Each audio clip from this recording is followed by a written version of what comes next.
Lihat deh. Kalian tahu nggak kalau sekarang Gojek dan Tokopedia sudah bergabung menjadi Gotoh? Halo semuanya, selamat datang di video ujian akhir semester mata kuliah Akuntansi Keuangan Lanjutan dari kelompok 7. Di video kali ini kami akan membahas tentang penggabungan usaha. Jadi, jangan lupa saksikan sampai akhir ya. Penggabungan usaha merupakan strategi penting dalam dunia bisnis yang melibatkan penyatuan dua atau lebih perusahaan menjadi satu entitas baru. Proses ini mencakup berbagai tahapan, mulai dari evaluasi kesesuaian antara perusahaan yang akan bergabung, pengenalan struktur baru, hingga integrasi operasional dan administratif. Dalam pelaksanaannya, penggabungan usaha menuntut koordinasi yang intensif, baik dari segi hukum, keuangan, maupun sumber daya manusia untuk memastikan keberhasilan proses integrasi. Selain itu, penyatuan ini juga memerlukan penyesuaian dalam sistem kerja dan budaya perusahaan agar tercipta keselamatan dalam menjalankan kegiatan usaha ke depan. Contoh penggabungan usaha secara nyata yaitu seperti Gojek dan Tokopedia atau yang biasa kita kenal sebagai dengan Gotoh.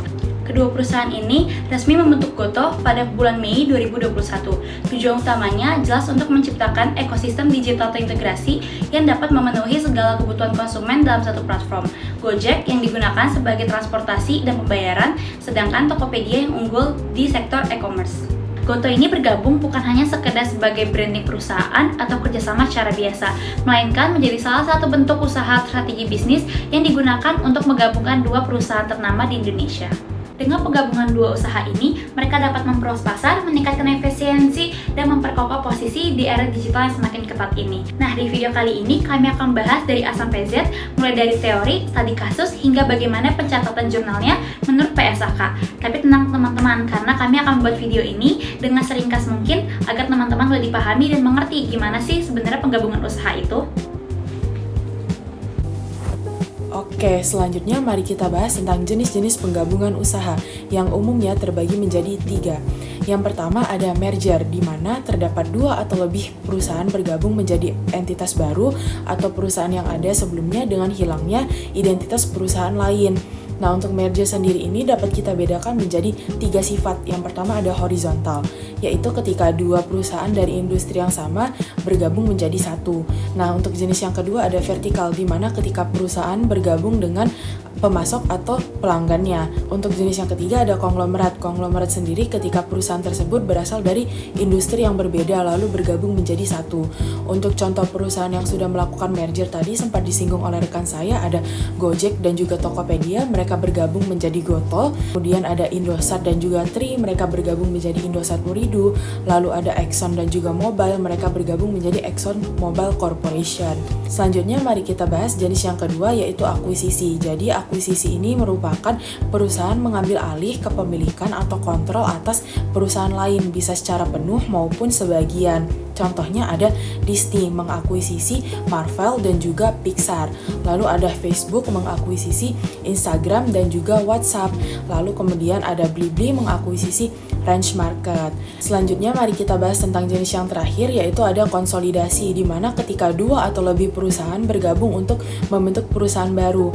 Jadi nanti ketika pembentukan tersebut perusahaan yang lama tidak lagi memiliki aset dan juga kewajibannya karena dialihkan kepada perusahaan yang baru. Contohnya adalah Bank Mandiri hasil konsolidasi dari Bank Bumidaya, Bank Dagang Negara, Bank Ekspor Impor Indonesia, dan juga Bank Pembangunan Indonesia.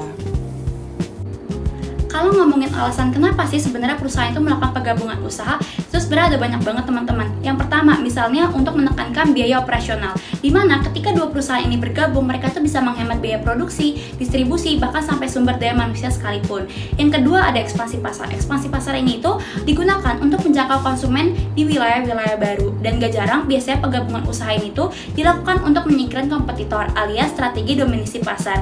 Jadi gak heran kalau akuisisi dan merger itu sering sekali terjadi di industri yang kompetitif banget. Dalam PSAK 22, penggabungan usaha harus dicatat pakai metode akuisisi. Intinya, perusahaan yang mengakuisisi harus menilai semua aset dan juga utang dari perusahaan target sesuai nilai wajar pas akuisisi itu terjadi. So, jangan salah catat, harus realistis dan juga transparan. Oke.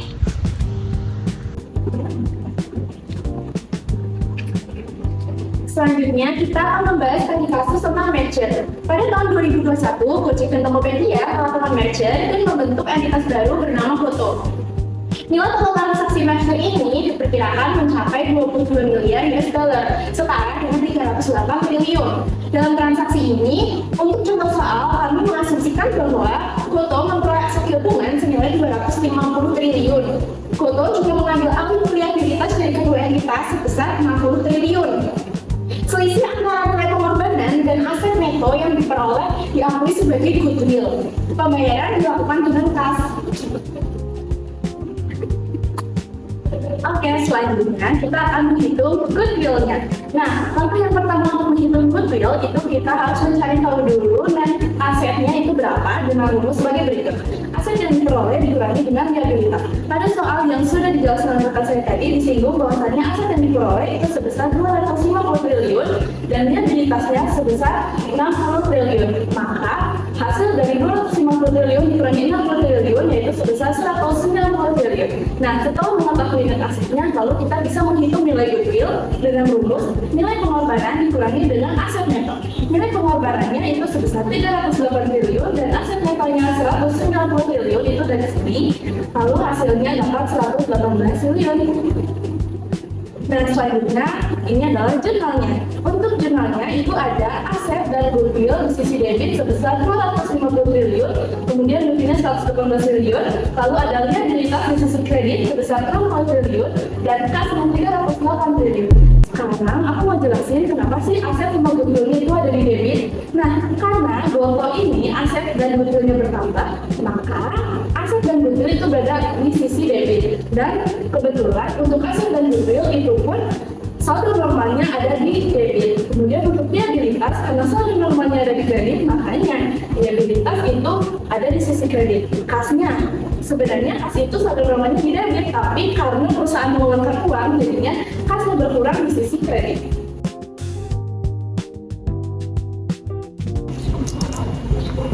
Jadi di sini aku bakalan kasih catatan tentang goodwill. Jadi goodwill itu ada dua jenis, ada goodwill positif dan juga ada goodwill negatif atau bargain purchase. Akan dikatakan sebagai goodwill positif apabila nilai pengorbanan itu lebih besar daripada net aset. Akan dikatakan goodwill negatif apabila nilai pengorbanannya itu lebih kecil daripada net aset. Kemudian sekarang pertanyaannya, apakah semua perusahaan itu yang melakukan merger harus menghitung nilai goodwill? Yaps, karena itu merupakan salah satu langkah perhitungan bagi perusahaan yang melakukan merger.